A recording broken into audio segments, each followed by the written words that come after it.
sería maravilloso. Sí. Bueno.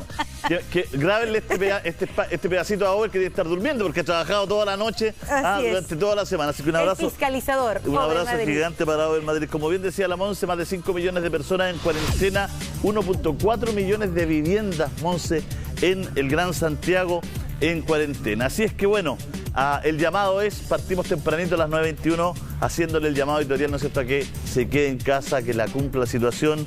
En algún momento pensamos que se estaba aplanando la curva, pero no era así, por lo tanto hay que ponerle todo, ¿no es cierto?, el cuerpo y la conciencia a esta situación para colaborar, pues no solo con uno, sino también con los demás, Monse. Además que el famoso PIC es una cosa que hoy día muchos médicos están diciendo no vale la pena desvelarnos diciendo cuándo es el PIC, cuándo viene, cuándo no viene. Esta situación es ahora y la verdad que no sabemos si es que vamos a lograr con esta cuarentena estabilizarla, puede aumentar, entonces la verdad es que hay que cuidarse en este minuto y ser conscientes, ser conscientes del resto y de nosotros mismos. Veía un documental, Monse, que decían con toda la tecnología que hay, con toda la modernidad, con todas las herramientas que tenemos a mano como los teléfonos y la ciencia, ¿cuál es el método del confinamiento que es el más antiguo de los métodos para pasar una pandemia, una epidemia? El confinamiento, que la gente se aísle desde que no tenemos razón, que lo ha hecho el ser humano. Y claro, acuérdate, en la peste negra había un tema de las banderitas. La bandera negra era una casa donde había peste negra, entonces nadie se podía acercar. La bandera blanca era cuando se necesitaba ayuda, ¿no? Sí, es bien impresionante. Yo creo que nos ha vuelto, bueno, ha dado lecciones de todo tipo, existenciales, materiales, políticas. Y una de las lecciones que nos ha dado es que hay gente que quiere y no puede, ¿no es cierto? Porque tiene muchas carencias, muchas preocupaciones, porque está en una situación vulnerable. Y Lucho Ugalde está precisamente en la calle, porque hay mucha gente que debería estar en su casa, Luchito, pero es el último día antes de esta cuarentena muy importante, muy grande en Santiago, Lucho, para hacer trámites, para ir a buscar el sueldo, para no quedar, ¿no es cierto?, completamente, ¿no es cierto?, aislado. Luchito Ugalde está en la calle. Lucho, cuéntanos dónde estás. ¿Cómo estás, Monse? Julio, poco Hola, más de 12 horas, me miro la mano, no tengo reloj. Poco más de 12 horas es lo que queda para que comience la cuarentena acá en San Miguel. Jumbo de San Miguel, si nos puede mostrar un poquito, Tepper, cuál es la fila. Recordemos que varios supermercados lo que han implementado es apertura de puertas aproximadamente a eso de las 8, 8:30, pero las 2 primeras horas son para adultos mayores y población de riesgo.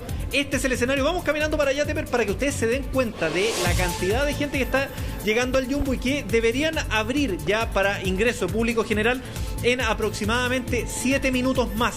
Miren, la fila alcanza a dar la vuelta acá, donde estamos nosotros en el sector El Llano, alcanza a dar la vuelta de la cantidad de personas que han ido llegando hasta acá y que están esperando que aproximadamente en 7 minutos más deberían abrir acá. Me acaba de decir un caballero que el líder que está acá cerca va a abrir a eso de las 2 de la tarde.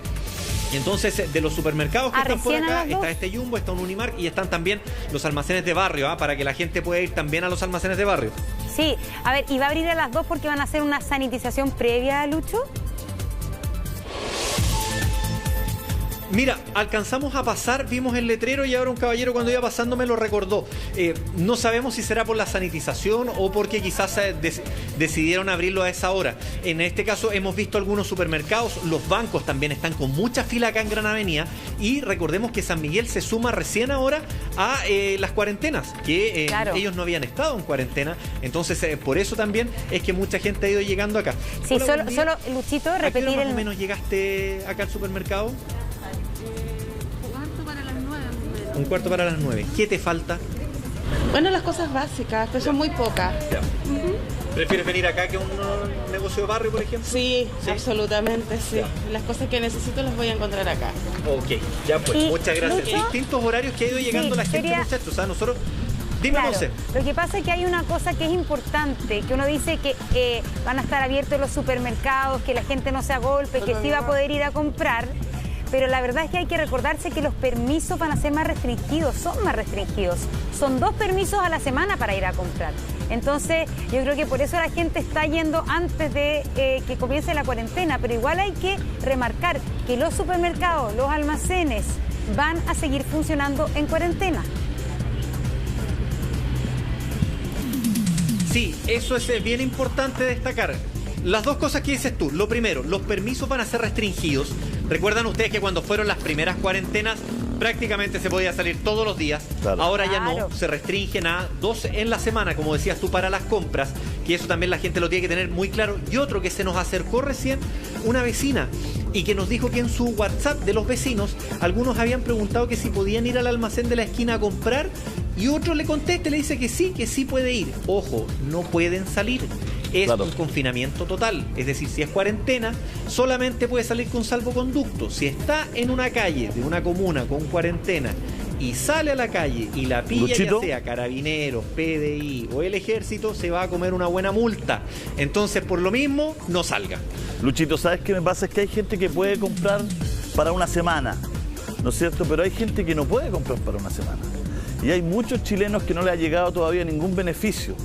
Taxistas, colectiveros, la gente del furgón escolar, y hay mucha gente que está trabajando al La día. gente que vive al día. Claro que sí, pues, Luis. Entonces, estas personas se ven un poquito hoy día amarradas de mano, ¿no es cierto? Porque ellos se están haciendo la plata diaria, están saliendo a trabajar al día. Por eso es importantísimo que llegue ayuda social, importantísimo que ojalá que haya una renta de emergencia. Cuando los sectores más vulnerables de Chile entran en cuarentena, no es solamente decretar una cuarentena, hay que ir en ayuda de ellos. Hay que ir en ayuda de ellos como sea, de la forma que sea, oportuna, rápida y urgente. Yo creo que esa es la inquietud, ese es el llamado. Claro, uno a veces ponemos nuestras cámaras en Ñuñoa, en Providencia, fuera en un supermercado, en La Reina. Seguramente la gente ahí puede comprar para una semana, pero hay sectores donde de verdad que la situación, o sea, la cantidad de ollas comunes que hay, Luis, la cantidad de ollas comunes que hay, Lucho, es increíble.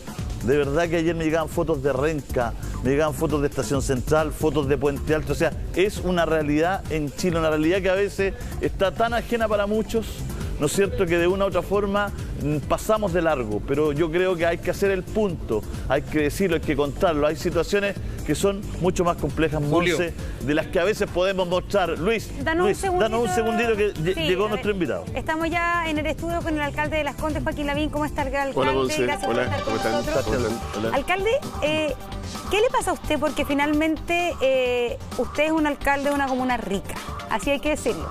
Y cuando, claro, uno de alguna manera ve lo que está sucediendo en otras partes de nuestro país, donde la situación que va a ocurrir durante este fin de semana es la situación de personas que trabajan al día. Es decir, la cantidad, por ejemplo, de personas, de coleros que han aumentado en la feria porque ya no tienen fuente de trabajo y van a vender lo que sea a la feria, es impresionante. Y son personas que tenían alguna fuente laboral precaria, pero que ya no la tienen. Entonces, cuando uno se constata estas grandes diferencias, estas grandes desigualdades que está en nuestro país, cuando lo decíamos, a los supermercados la gente de Las Condes puede ir por la semana, incluso por el mes, en las comunas más necesitadas no se puede. ¿Qué le pasa a usted con eso, con la diferencia social? Finalmente, con estar administrando la riqueza y no la pobreza, que es Las Condes versus otra comuna. Bueno, lo primero que me pasa, Monse, es que si bien esta es la sensación que tú tienes de Las Condes respecto al resto de las comunas, tampoco hay que negar que en Las Condes hay situaciones. De hecho, cuando tú hablas de una olla común, también hay una olla común. 9.000, ¿no? Ustedes vieron una noticia el otro día. Sí, sí. Entonces, siempre hay lugares a los cuales los municipios no pueden llegar, siempre hay sectores, digamos, que lo están pasando mal. De hecho, en Las Condes hoy día las mayores tasas de contagio están en esos sectores. Entonces, primero, eso es verdad. Lo segundo, lo que más me nace es la solidaridad. O sea, aquí lo que tiene que primar es eso. El otro día vi un tuit de Carolina Goit, la senadora, que decía algo así como ¿qué pasa si Las Condes apadrina La Pintana y Providencia apadrina Peñalolén? Por ejemplo, ¿ya? Entonces, antes de ayer con La Pintana nosotros tenemos una relación más larga por otras cosas que estamos haciendo, pero conversaba con Claudio Pizarro para decirle, oye, ¿qué es lo que más necesitas tú en este minuto en cuarentena? Entonces me dijo, cajas de mercadería, pero que se les compre a los propios feriantes de La Pintana. Ok, entonces hagamos una full campaña con la Municipalidad de Las Condes, con los vecinos de Las Condes, con La Pintana. Y así en diferentes lugares. Pero si tú me preguntas, en el Chile del largo plazo, recuerda que venimos de un estallido social. Y ahora además este estallido social claro, está, como quien dice, en hibernación, pero lo que está pasando es que por aplanar la curva de salud, porque todos hablamos de que tenemos que aplanar la curva, y está bien, hay que aplanar la curva de salud, para que no nos enfermemos todos juntos, pero al aplanar la curva de salud estamos profundizando la caída en términos económicos. Y yo lo veo en las reacciones a la cuarentena. Las personas que de alguna forma tienen un sueldo, empleados públicos, por ejemplo, que tienen un sueldo, como claro, guardan más la cuarentena, pero las personas que se tienen que ganar el trabajo, exactamente, pero las personas que se tienen que ganar el trabajo todos los días, no pueden guardar la cuarentena porque dicen, ¿y qué hago mañana? Entonces, ¿cómo? Y tengo que salir a la feria. Nosotros, por ejemplo, en esos sectores, este domingo vamos a suspender la feria. Porque por la preocupación por los contagios, por primera vez este domingo no va a haber una feria en un lugar que se llama Patricia, en Las Condes, donde están los sectores más complicados. Y yo sé que eso va a afectar, porque hay gente que vende ahí. Entonces, cuando alguien decía, no sé si lo decía Julio César o alguien, yo sé que siempre las cosas son insuficientes. Por ejemplo, hay un proyecto del ingreso familiar de emergencia que ya, oye, que debería ser más, que bueno, ya mala suerte, aprobémoslo. Después, por último, se suplementa, ¿captas tú? Lo que pasa es que hoy día las cosas se demoran mucho entre que se discuten y que lleguen a la gente. Alcalde, ¿pero usted cree que la renta de emergencia es urgente hoy día? ¿Que se necesita una renta de emergencia? Porque el gobierno ha tratado de focalizar. Absolutamente urgente. Uno tampoco puede ser chaquetero, uno ve el esfuerzo, sobre todo de Briones, ha tratado de focalizar, ¿no es cierto?, de buscar dónde colaborar, pero realmente por el país que hemos descubierto, hay mucha informalidad, hay mucha gente que trabaja al día, hay mucha gente que no le cotizan lo que... O sea, bueno, ¿para qué vamos a hablar de aquí? La renta de emergencia, ¿es necesaria? O sea, es absolutamente necesaria, es urgente ya. Por eso, más que discutir el monto, porque yo sé que es súper discutible, además el monto es más alto el primer mes, un poquito más bajo el segundo mes, etcétera. Entonces, igual uno dice siempre es bajo, porque 65.000 pesos por persona en una familia de 4, que debería ser un promedio, son 260. Ya, pero es. Entonces, en el fondo, por último, ya es. Después veremos, se subirá, se suplementará, no sabemos cuánto tiempo durará esto, obviamente que va a haber que hacer otro paquete después, pero se necesita ya. Porque en el fondo lo que ha ido pasando es justamente lo que tú decías, Monse, que el virus va cambiando. Partió en los sectores de ingresos más altos, partió. ¿Por qué? Porque es la gente que viajó en el verano y trajo el virus importado. Por eso partió en el sector oriente, Las Condes, tuvimos las primeras cuarentenas. Pero después la cosa empezó a cambiar, los contagios obviamente empezaron los flujos entre comunas y finalmente hoy día el contagio está en los sectores más vulnerables. Y ahí el riesgo es, no sé, pues Claudia Pizarro me contaba situaciones dramáticas de una familia de 14 personas en que finalmente el papá o la pareja se contagió y terminó contagiando a los 14 porque vivían en 40 metros cuadrados. Entonces, eso es lo que está pasando hoy día y para que esas cuarentenas se cumplan, ese ingreso familiar de emergencia es súper urgente. Podríamos decir que usted está de acuerdo con Jadwe en esto. En esto sí.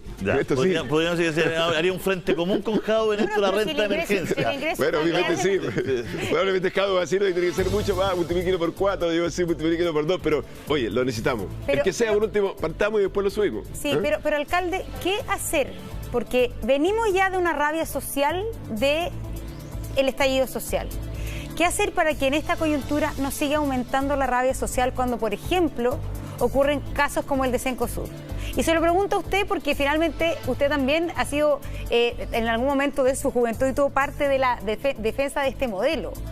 Pero finalmente cuando aquí se requiere y se pide generosidad de todo el mundo, de repente una de las grandes empresas chilenas pasa esto que pasó con Cencosud. Y que finalmente cuando ayer se dice ya se va a retractar a que esas 7.000 personas estén en la ley de protección al empleo, uno dice entonces esta empresa tenía claramente la plata para poder haber seguido pagándole a sus empleados y en un día se pudo retractar y volvió a contratar a las personas y va a pagar el seguro de cesantía que tuvieron que pedir los empleados y además pudieron retirar el 80% de las utilidades. Es decir, ¿cómo hacer para que de verdad esta pandemia además no sea un hervidero y también un estallido social? Yo creo que ya con lo que había pasado en octubre, hasta antes de la pandemia, ya percibíamos que Chile iba a cambiar. Y yo creo que se había generado el ambiente para un cambio. Y eso era el plebiscito, la nueva constitución, todo lo que viene. Pero en el fondo, yendo a lo que tú dices, Chile va a ser un país más pobre después de la pandemia. Eso de todas maneras. Y más bien el mundo va a ser más pobre después de la pandemia, porque todos los países están afectados. Pero cuando Chile es más pobre después de la pandemia y supongo que la economía cayó, no sé, pues creo que cayó 3,5% en marzo, va a caer en abril. Esas cosas, esas caídas, esa mayor pobreza es más tolerable, siendo mala de todas maneras, y eso no tiene vuelta, es malo, lo que pasó es malo, porque obviamente este virus nos está afectando todo y es malo lo que está pasando. Pero eso es más tolerable si ese sacrificio que significa esa mayor pobreza del país se comparte entre todos, que si se distribuye mal. O sea, en el fondo, que si el hilo se corta por lo más delgado.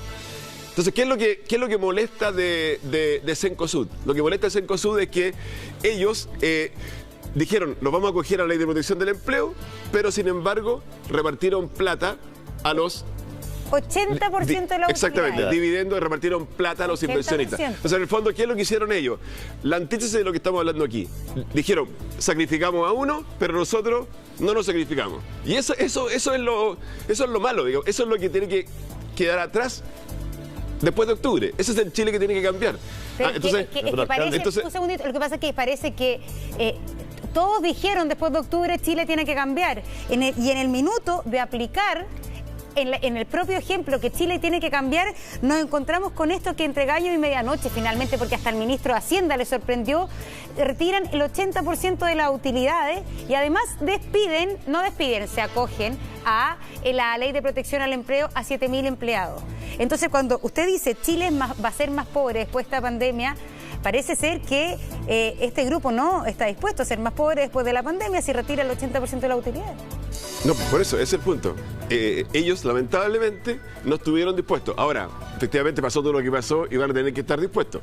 Y ahí hay un tema primero que tenemos que ser más prolijos en las leyes mismas. Porque las leyes a veces no se ponen por sacar a la rápida, y yo mismo estoy diciendo saquémoslas rápido. A veces se cometen errores, digamos, y que hay gente que se aprovecha de esos errores, ¿ya? Hay que tratar de hacerlas para que no ocurran esos errores. Pero dado que ocurrió, bueno, qué bueno por lo menos que se supo y qué bueno que se echó para atrás. Pero lo que te quiero decir, Monse, es que si Chile va a ser, entre comillas, 10% más pobre, lo que es más llevadero, siendo malo, lo que es más llevadero es que todos seamos 10% más pobres, a que unos seamos igual que antes y los otros sean 30% más pobres. O que unos sean más ricos y los otros sean 40% más pobres. Y eso tiende a pasar. ¿Por qué? Porque normalmente, ¿quién es el primer afectado? Las personas que viven del día a día. No, pero el problema, las personas que no viven de un sueldo. Alcalde, yo creo que el diagnóstico lo tiene toda la sociedad clara. Usted lo tiene claro, lo veo ahí que lo está diciendo. Y lo tiene la gente que está en la vereda de la derecha o de la izquierda, para ponerlo así. El diagnóstico está más o menos claro. No he escuchado a nadie decir de ningún sector de que esto, de que el país que teníamos estaba bien, digamos, ¿no? Lo que sí, la gente es diversa en las respuestas que tiene para enfrentar esta situación. ¿Cómo poder, no es cierto, mejorar? ¿Cómo poder tener un país más equitativo? Usted hoy día tiene el 18% en Criteria. En la encuesta, por así llamarlo, la gente a usted lo ve como presidente, en la que más lo ve como presidente de está acá, está allá, está todo, pero usted va ganando, digamos. Y eso le da una responsabilidad a usted. En ese sentido yo quería tomarme de lo que hablamos. ¿Cómo usted visualiza ese país más justo? Porque así como lo tenemos, no es más justo. ¿Cómo lo visualiza usted? Bueno, eso de la encuesta, dejémoslo pasar. No me refiero a eso porque en el fondo... No, yo le digo que hoy día esas encuestas usted lo ponen en el primer lugar. Entonces yo le pregunto a usted bajo esa responsabilidad, porque uno tiene que asumir la responsabilidad. Sí, está bien, pero eso falta mucho, no sabemos lo que va a pasar. Te lo voy a contestar como persona. Evidentemente que después de lo que pasó en octubre, todos sentimos, y la pandemia ha hecho que esto quede un poquito en pausa, pero sigue igual, que aquí se necesita un cambio en el modelo económico y social que Chile tenía hasta ahora. Un cambio. No porque, por supuesto que sí. No me gusta renegar del pasado, de todo lo malo. Pero en el fondo, porque obviamente cada país tiene su historia, las cosas, la plata que había antes es distinta que la que hay ahora, se hacían de diferentes formas, pero el minuto es ahora distinto, tiene que cambiar. Y por tanto tiene que haber ese cambio de modelo económico y social. Y eso para mí era importante, y por eso era importante la nueva Constitución, por eso era importante lo que ahí se discutiera. Obviamente que yo sé que ese es el marco, pero de ahí se deducen un montón de cosas. Y una de las cosas que tiene que cambiar, y en eso los alcaldes hemos sido fuertes, y yo lo digo siendo alcalde de Las Condes, es la desigualdad territorial. Tiene que cambiar. Y hoy día la estamos viendo en la pandemia. O sea, la estamos viendo como en los lugares con mayor hacinamiento, obviamente el riesgo es mayor. Y por lo tanto, lo que tiene que haber en el futuro, si tú me preguntas, ¿cuáles son las grandes revoluciones o cambios que tiene que haber en Chile? Yo sé que la gente va a decir, el sistema previsional, ya está bien, sí, y está la ley ahí, hay que hacerlo, y muy importante. Pero para mí, el gran cambio que tiene que haber es que todos los municipios, y los municipios han pasado a ser como claves en este minuto, por algo los alcaldes, y en esa misma encuesta todos los que están ahí también son alcaldes, todos los municipios tienen que tener la misma cantidad de recursos dependiendo de la cantidad de gente que tienen. O sea, si una comuna tiene 500.000 personas, tiene que tener la plata para esas 500.000 personas. Si una comuna tiene 300.000, porque gran parte, si fuera 1.000 por persona. Exactamente. Es decir, que el vecino de Las Condes, el presupuesto por él sea 100 lucas, igual que el vecino de La Pintana que sean 100 lucas, que el lo que presupuesto sea, por vecino lo que sea en promedio, claro. Sí. Ahora, eso no se va a lograr de un día para otro, pero en el fondo alguien tiene que plantear, y creo que los alcaldes lo vamos a hacer, lo estamos haciendo, y si a mí me tocara yo lo haría, es decir, mira, de aquí a X tiempo, todas las comunas tienen que tener la misma cantidad de plata, porque los barrios, las plazas, los parques en La Pintana tienen que ser de la misma calidad que las plazas, los parques en Las Condes, y la educación y la salud tienen que ser en lo público, estoy hablando, en lo público. Siempre va a haber diferencias de ingresos, uno va a ganar más, otro va a ganar menos, va a depender de muchas cosas, pero por lo menos lo que es público, la dignidad, el trato a la salud, en la educación, en las plazas, en los parques, en la cultura, tiene que ser igual, y tú tienes que darle a los municipios esa posibilidad. No se va a dar al tiro, pero tenés que decir, ya, a Las Condes yo no le doy más. Le voy a empezar a dar al otro. Hasta nivelar. Hasta nivelar, exactamente. Y se va a demorar un tiempo, pero se va a hacer y se tiene que hacer. Perdona que lo lleve al otro tema también, pero es que me llama la atención una cosa que dice que a partir de octubre todo Chile compartió el diagnóstico de que somos un país desigual. Casi todo Chile. Casi todo Chile. Incluso en palabras lo compartieron el gremio de los empresarios. Pero cuando hay que llevarlo a la práctica, otra cosa es declararlo con palabras, pero cuando hay que llevarlo a la práctica, ahora, frente a la situación de pandemia, ¿usted cree que de verdad la clase empresarial, con el ejemplo que vimos esta semana, tiene la convicción de que hay que hacer negocios de otra manera para que Chile sea más igualitario? Si finalmente uno ve lo que pasó esta semana, si finalmente uno ve que hay empresas que quizás no necesitaban acogerse a la ley de protección al empleo, es decir, ¿vale de verdad esa palabra cuando dijeron a propósito del 18 de octubre que Chile tenía que cambiar, que tenía que ser un país igualitario?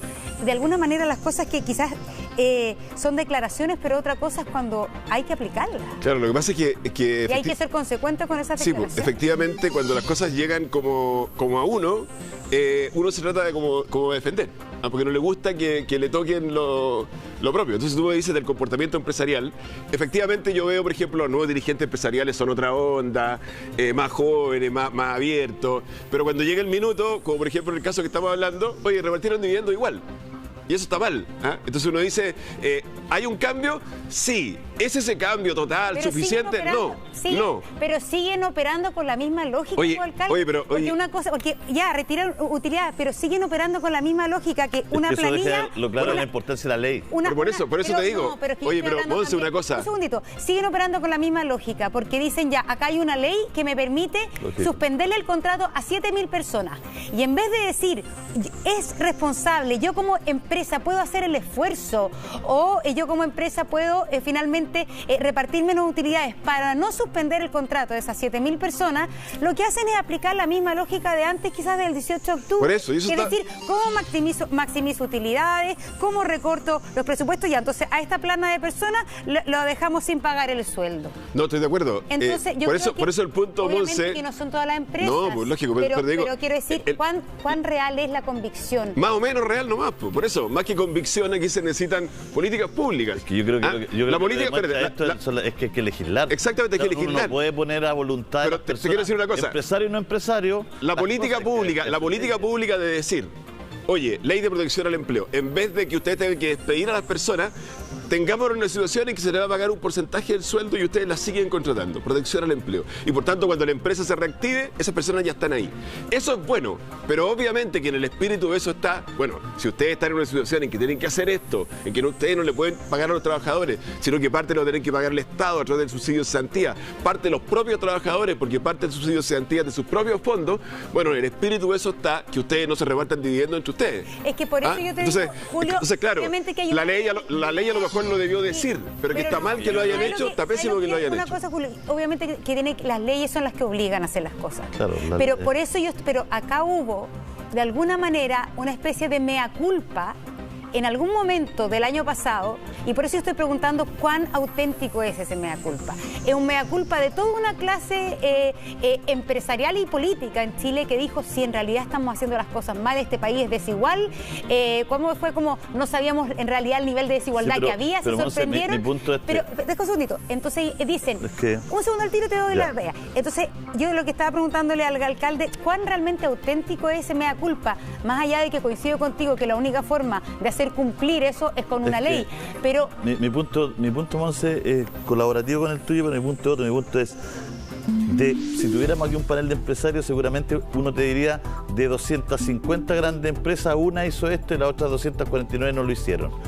Y tendríamos que entrar a conversar sobre que son unos pocos y que los otros cambiaron y este no. Yo creo que mi punto con el alcalde es, como para que él nos conteste, es, siento que no se puede dejar a un cambio de posición, a un verso, a un discurso, a un mea culpa, a nadie, digamos. O sea, hay que legislar claramente, y para legislar claramente, ¿qué se descubrió en octubre? Que hay que cambiar la Constitución. Unos dijeron sí, otros dijeron no. Y Chile tiene un desafío. Sí, pues, Chile tiene un desafío ahora que a la mano, que es cambiamos. ¿Usted está de acuerdo con cambiar la Constitución? Por supuesto que sí. Pero lo que te quiero decir, oye, y el Congreso, por ejemplo, ¿cuánto tiempo lleva dándose vuelta en el tema que si va a bajar la dieta, si no va a bajar la dieta? Igual también llevan dándose vuelta. ¿Sí? Entonces, en el fondo, efectivamente, el comportamiento humano al final te lleva a decir, oye, ya, ok, sí, pero háganlo ustedes esto y a mí déjenme igual que antes. Por eso que al final la ley es la que tiene que ser...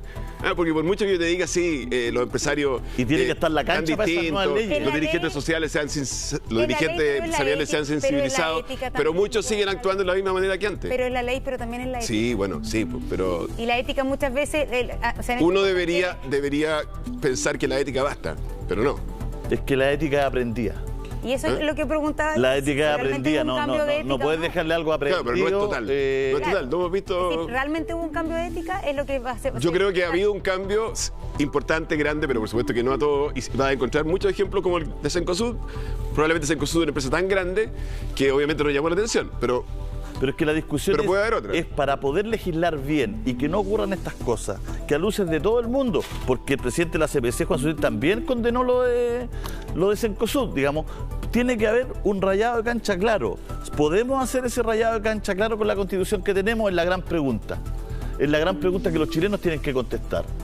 Sí creerán algunos, no creerán otros. O algunos dicen, no, si con leyes los cambiamos. Otros decimos, no, hay que cambiar la Constitución para poder hacer buenas leyes sobre esta nueva Constitución. Y esa es la discusión que está en la mesa en Chile hoy día, alcalde. Sí. Y por eso le preguntaba, ¿usted cree que se necesita una nueva Constitución para poder reescribir de nuevo estas leyes y que no ocurran estas cosas? Yo francamente creo que sí.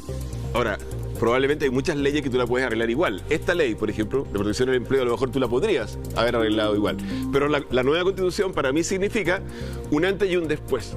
O sea, es un reconocimiento de decir, mira, tomamos nota de esto. El país que hemos construido, con lo bueno y con lo malo. Queremos dar otro salto de ahora para adelante. Y eso parte con la nueva Constitución. Eso es lo que significa para mí. Claro, pero es que lo que yo siento que los ciudadanos necesitan es tener la certeza, ¿no es cierto?, de construir un Chile justo. O sea, no puede ser que cuando todo Chile pierde, las administradoras de fondos de pensiones, la AFP, ganen. No puede ser que cuando todo Chile tiene problemas de salud, la ICEA repartan utilidades. No puede ser para los ciudadanos. La mirada a lo mejor tiene muchas explicaciones técnicas, o tiene muchas explicaciones administrativas, o tiene muchas explicaciones financieras, y van a decir, no, es que mire los dos puntos de acá, el punto de acá. Ayer el ministro la verdad que el ministro ayer se ¿Cuál ministro? Se esmeraba el ministro Mañalich en decir lo de las licencias médicas, que no se habían cobrado, la mutual y todo. Entonces, pero pueden haber muchas explicaciones, pero lo que la ciudadanía ve, esté en la vereda que esté, en el lugar político que esté, dice, oye, ¿cómo unos siempre ganan? Si nos va bien a todos ganan, si nos va mal a todos ganan, si nos va más o menos todos ganan. Entonces, ahí es donde yo creo que se produce el... ¿Y cómo se soluciona? Esa es la gran pregunta. Claro, por eso yo creo que son cambios éticos que efectivamente han permeado, pero no a todos. No a todos, eso reconozcámoslo. Porque siempre la naturaleza humana es un poco así. Y segundo, son cambios que significan una nueva era, una nueva etapa. Por eso yo creo en este cambio de la Constitución. Y de ahí también en las leyes. Pero el concepto de fondo es que esto no lo sabíamos en octubre. Que no lo sabíamos hasta antes de la pandemia, que efectivamente vamos a ser no solo un país...